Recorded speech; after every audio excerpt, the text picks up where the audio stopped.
ஆய் வாங்க ஸ்டோரிக்குள்ளே போகலாம். ஏய் வாடா மச்சான் வாடா, என்னடா சொன்னாங்க உங்கள் வீட்டில்? அதெல்லாம் ஒன்றும் சொல்லடா, இரு நான் ஃப்ரெஷ் ஆகிட்டு வந்துடுறேன். டேய் அப்புறமா ஃப்ரெஷ் ஆகலாம்டா, உட்காரடா. டேய் குளிச்சுட்டு வந்துடுறேன்டா. நம்ம குளிக்காமலே இருந்தது இல்லையா? முதல்ல என்ன நடந்துச்சுன்னு சொல்லுடா, அதுக்கப்புறம் போய் குளிச்சிக்கலாம், உட்காரடா. இப்போ என்னடா தெரியணும்? அவள் என்னடா சொன்னா? உன்னை பிடிச்சிருக்குண்ணா? ஆமாம். ஆமாவா? சரி, பஸ் ஸ்டாப்பில் என்ன நடந்துச்சு? அவள் என்ன சொன்னா? எதுக்கு நீ அவள் கூடவே பஸ் ஏறி போன? அதுவா, நீ ஏன் உண்மையை சொல்லன்னு கேட்டேன்.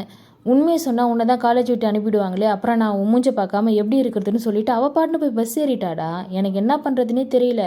அவள் போகிறேன்னு சொல்லிட்டு பஸ்ஸில் தான்டா ஏறினா. அதுவே என்னால் ஏற்றுக்க முடியல. அவள் என்னை விட்டு போகிறா அப்படின்றது யோசிக்கவே முடியல மச்சி. கண்ணெல்லாம் இருட்டிடுச்சு. வேறு எதுவுமே தோணல. அதான் நானும் கிளம்பி அவள் கூடவே போயிட்டேன். சொல்லிட்டு போனலாம் தோணல மச்சி. சரி, அப்புறம் வேறு என்ன சொன்னா அவள் பஸ்ஸில்? நான் போய் கேட்டுகிட்டே இருந்தேன், ஏன் என்னை பார்க்காம இருக்க முடியாது அப்படின்னு. எனக்கு ஒன்று பிடிச்சிருக்குடான்னு டக்குன்னு கோவமாக சொல்லிட்டா. அப்புறம் என்னாச்சு? அப்புறம் என்ன, தூங்கிட்டோம் ரெண்டு பேரும் பஸ்லேயே. அதுக்கப்புறம் சென்னை வந்ததும் எழுப்புனா.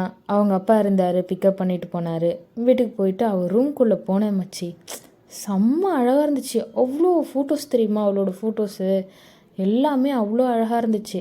ஆனால் அங்கே ஒரு ஃபோட்டோவில் எனக்கு ஒரு ஷாக் வந்தது பாரு, அவ்வளோதான். ஏன், என்னாச்சு?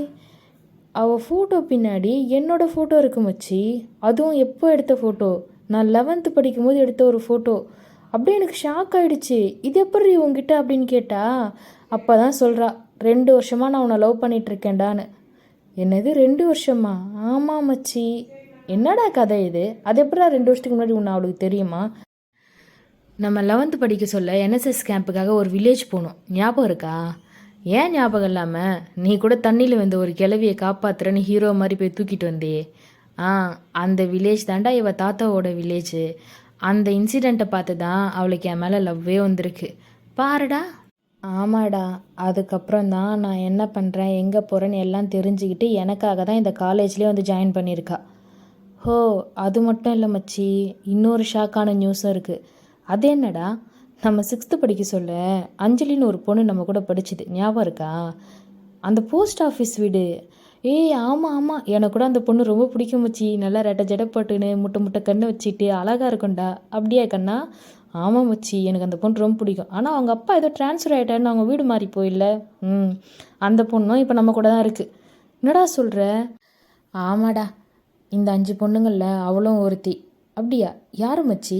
ஃபஸ்ட்டு கெஸ் பண்ணுங்கடா, யாராக இருக்கும்னு.